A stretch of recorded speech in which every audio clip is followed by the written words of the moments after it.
There's something deeply heartbreaking about this story, because it was never supposed to end this way. Chadwick Boseman didn't just fight cancer, he believed he had already won. And according to his widow, Simone Ledward Boseman, that belief never faded, not even in the hardest moments. But what she just revealed years later is changing everything we thought we knew. Because in their minds, this wasn't the end of a life. It was just a temporary setback. And that's where this story becomes even more emotional. It all started in 2016, with something no one saw coming. Chadwick was young, successful, at the peak of building his career. Cancer wasn't even on the radar. In fact, Simone revealed she didn't even know something was wrong at first. He had already been to the doctor multiple times before she realized the seriousness of it. Everything happened fast. Within weeks, his health started shifting. And just like that, stage 3 colon cancer. No warning, no build-up, just a diagnosis that changed everything overnight. But even then, fear wasn't the dominant emotion, because what they felt instead was certainty. They truly believed he would make it through. Surgery, treatment, recovery, it all felt like a difficult chapter, not a final one. And what happened next makes that belief even more unbelievable. Because while the world was watching him rise to global fame, he was quietly fighting for his life behind the scenes. During the filming of Black Panther, Chadwick wasn't just playing a superhero. He was living like one. Hospital visits, treatments, physical exhaustion. And yet, he showed up. Scene after scene. Performance after performance. No complaints. No public breakdowns. Just strength. And then, something incredible happened.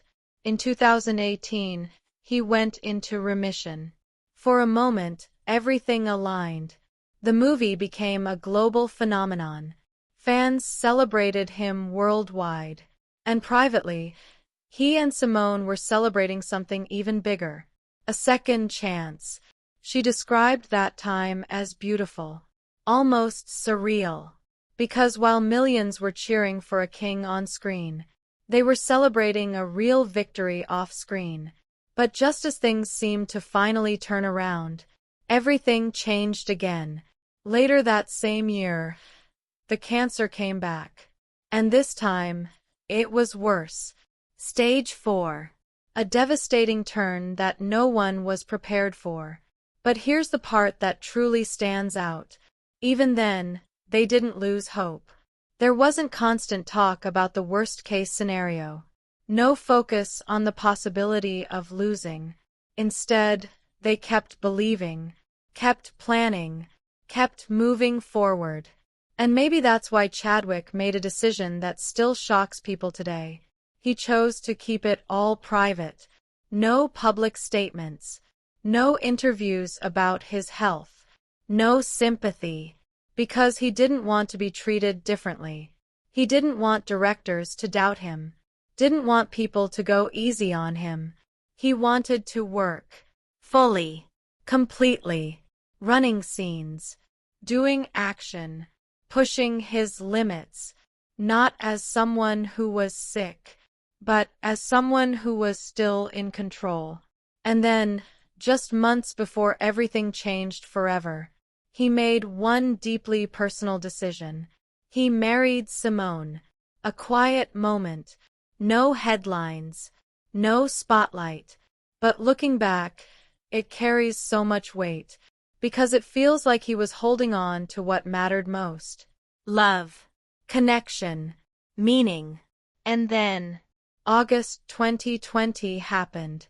Without warning to the world. Chadwick Boseman was gone. At just 43 years old. No one outside his inner circle knew the full story. Fans were shocked. Celebrities were stunned. The internet flooded with disbelief, because the man who looked unbreakable had been fighting the hardest battle alone. And now, years later, Simone is giving us a glimpse into what that battle really looked like. Not fear, not defeat, but belief. She describes him as more than an actor, more than an artist, a spiritual force, someone grounded in purpose, faith, and strength. And maybe that's why this story hits so differently now. Because it's not just about loss. It's about how he lived through it, quietly, powerfully, without ever letting the world see him break. And knowing that makes you wonder, how many other battles are people fighting that we never see?